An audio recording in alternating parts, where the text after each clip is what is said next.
From Marco's point of No, view. it's not going to be, but we are already getting into the leads of game one. Get ready, folks. This is going to be an absolute riot between both of our trainers, Golden Go and Incineroar, versus the Rebombi and that Golden Go. We essentially mentioned already the main pivots and strategies from Yoav's side is going to be trying to utilize the utility Pokemon in order to be able to support the offensive ones, and in this case, seems to be that Golden Go Lightning.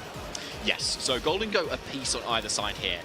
Yoav Golden Go is Terra Water, so it's going to be able to take on those Make It Rains very nicely, and Shadow Balls too. Whereas the Golden Go on Marco's end is Terra Steel instead. So either way, it's still going to be weak to those Flare Blitzes that can come out from Incineroar here. So Marco's definitely got to worry about that. But the question is, can Fake Tears plus Power Gem actually KO the Incineroar instead? So the toes on the other foot, is that what people say? I don't know. Yeah, right? They do now. Yes, okay, good. Right, also. So yeah, here comes Marco with that offensive terror. Yeah, and maybe an indication initially of, oh, hey, wants to go on the offensive with Make It Rain and just nullify any sort of damage on the other side of the field with the combination of Fake Tears. But it may well be to be able to forego weakness to the Dark typing there of a knockoff, but it's just going to be a Fake Tears into the Incineroar. This may still be the Power Gem, and it is, of course, 100% accurate. And guess what? 100% HP dealt onto it. Incineroar is already down.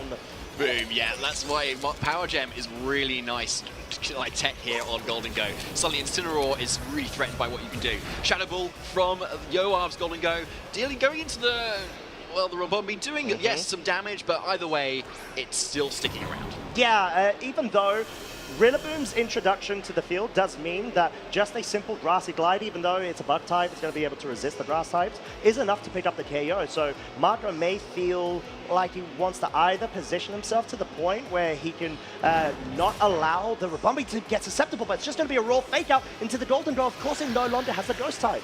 There's the Tailwind coming out from the Rebombi, which might have actually been in fake-out range, honestly. I don't even know there. So Marco's probably feeling pretty good to be able to get that up right now. And there's the nasty plot instead from Yoav's Golden Go. But yeah, with the Tailwind set up on Marco's end, that's a lot of offensive pressure coming behind everything that Marco's still got.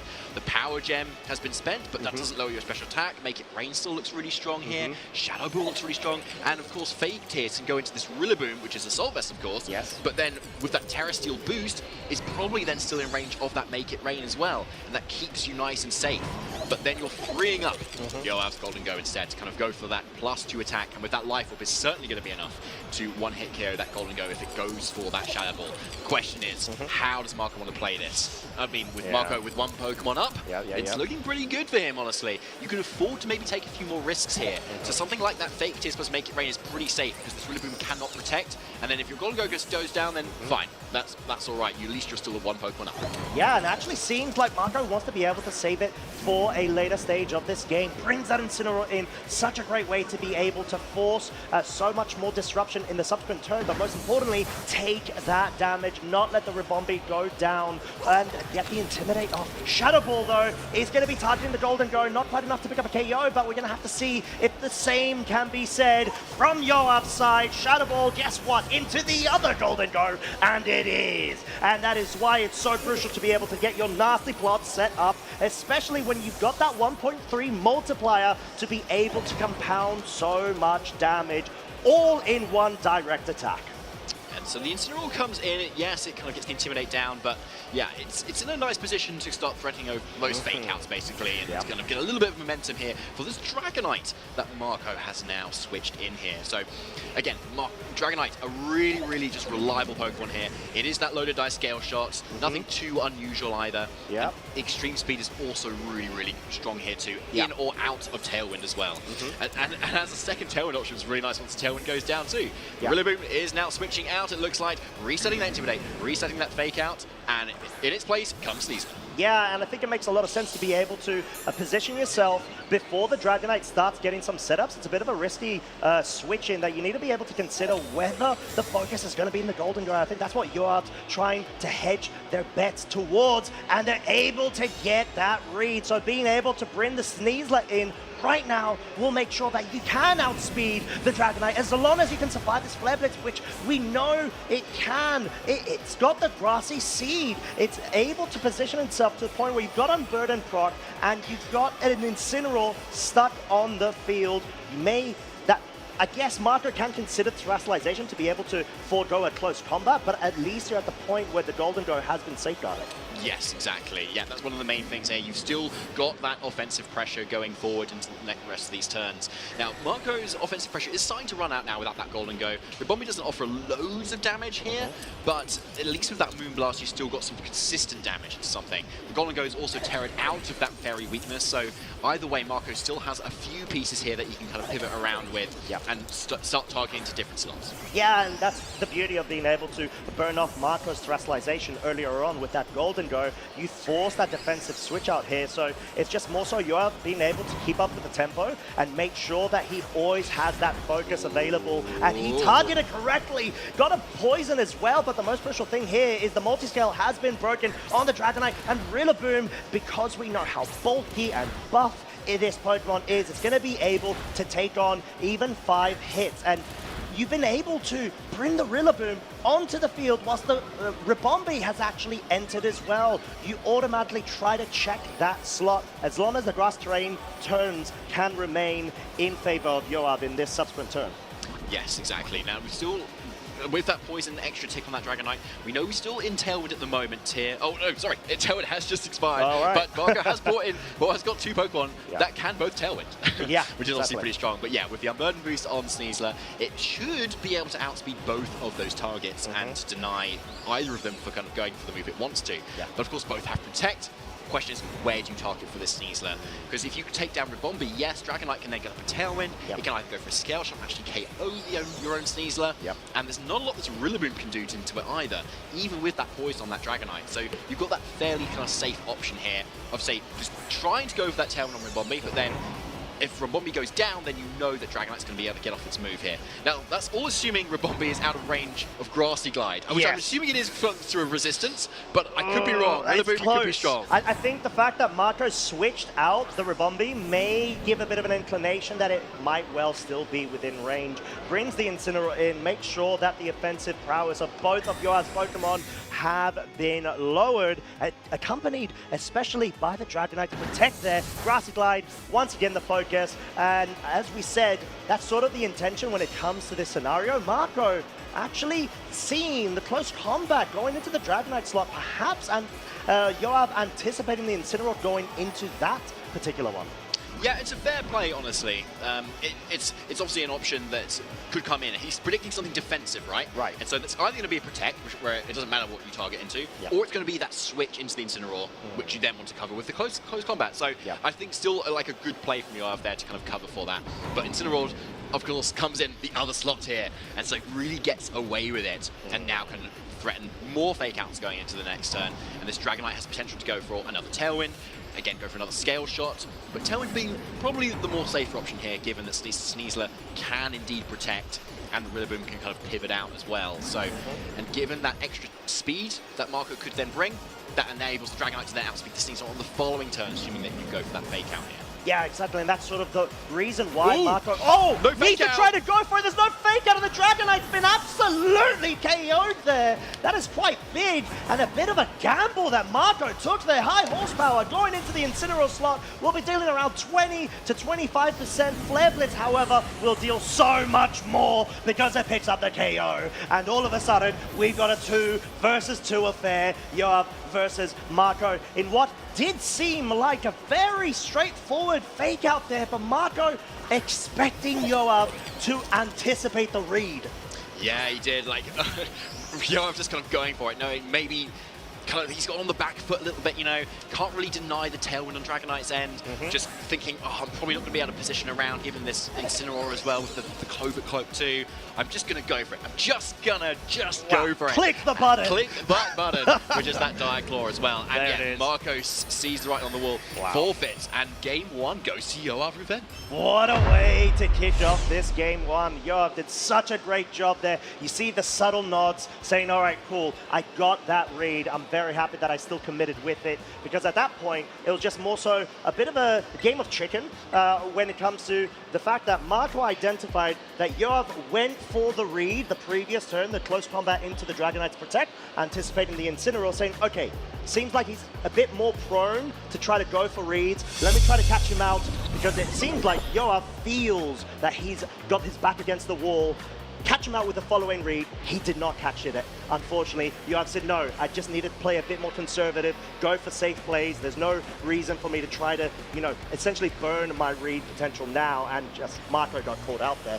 Yeah, unfortunate, wasn't it? Yeah, if there was just that fake out plus that tailwind, maybe we've been looking at a slightly longer game. Not completely into Marco's court, obviously. No. Given a lot of kind of potential for switch outs still. But yeah, obviously a very defining turn that game one. Truly. And that's why Yoav is a top 4 regional and top 8 GC champion, and just doing generally rather well at Pokemon. Yes, 100%. And at the moment, like we said, in the top 20 when it comes to the world status of the CP, the championship points leaderboard, he is second in Oceania, bringing the Oceania representation right now. We saw, really good amount of Australian players last week in Las Vegas. Henry Retch, of course, getting that notable top 8. Yoav going ahead, saying, you know what, I'm going to try to rally the troops and try to push forward for their local community.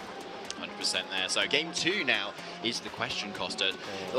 Obviously that was going quite well for Marco, especially after that turn 1, right? Fake Tears plus Power Gem, which is great, suddenly 4-3 up. Solid. And if he just fakes out and tailwinds there, or scale shots rather, he's probably also looking really good too. So you could argue, does Marco actually need to switch anything up here?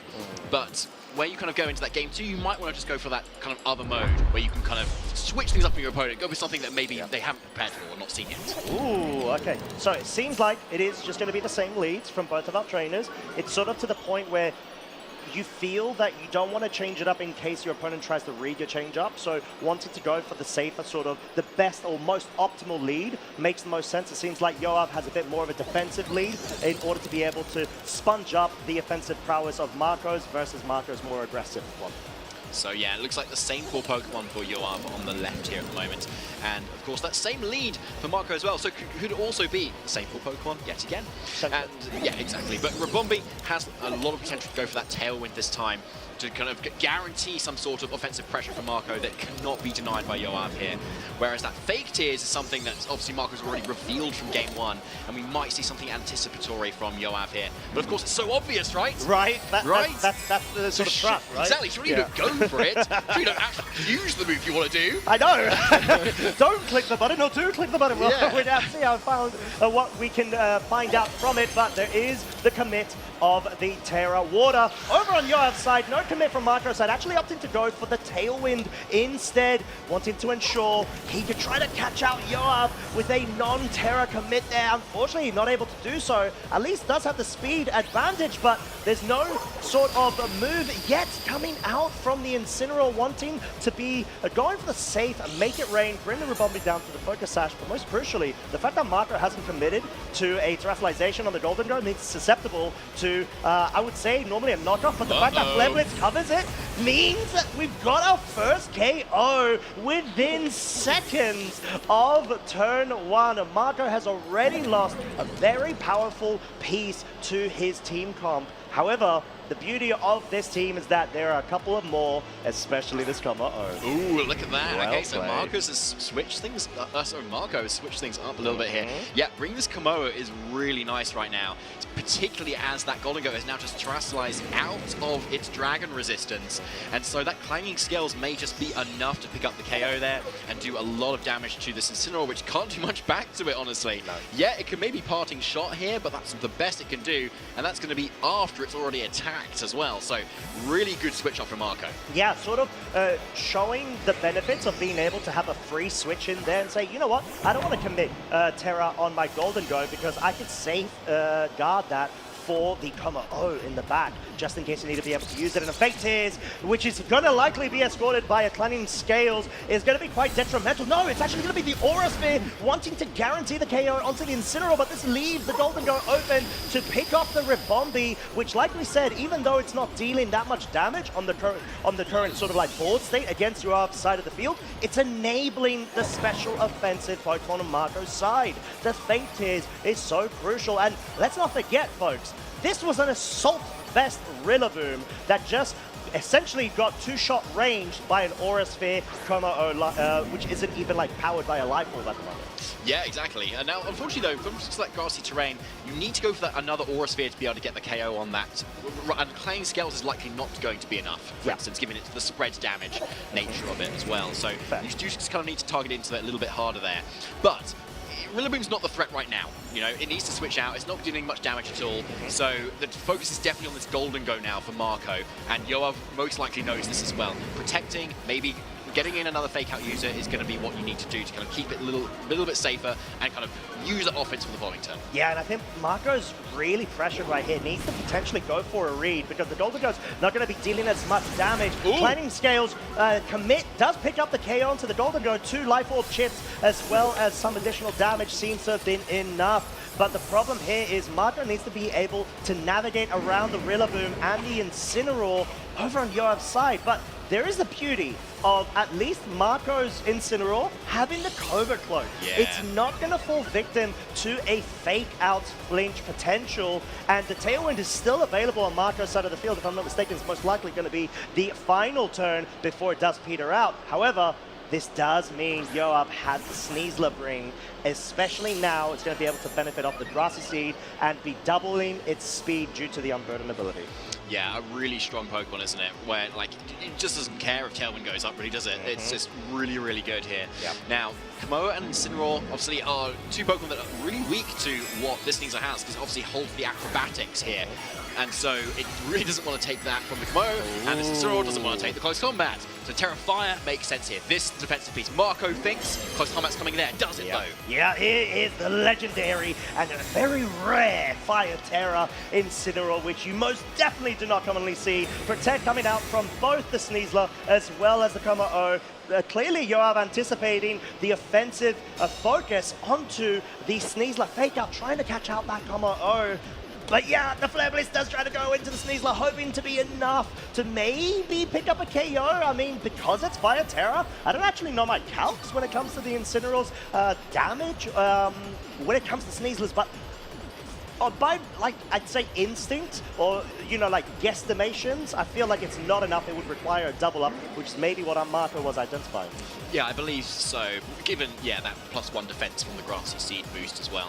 Yeah, but yeah, as you can see, yeah, Marco needs to go for that double protect there so that acrobatics can actually KO, and yeah, there it is. Oh, there it is, so crucial, and unfortunately Marco is left down to a final Pokemon, Terra Fire Incineroar, now going for the Flare Blitz. Yoav playing exceptionally well when it comes to the board states, not even dealing a 2-shot onto this Sneasler means the knockoff, even though it can't pick up the KO just yet.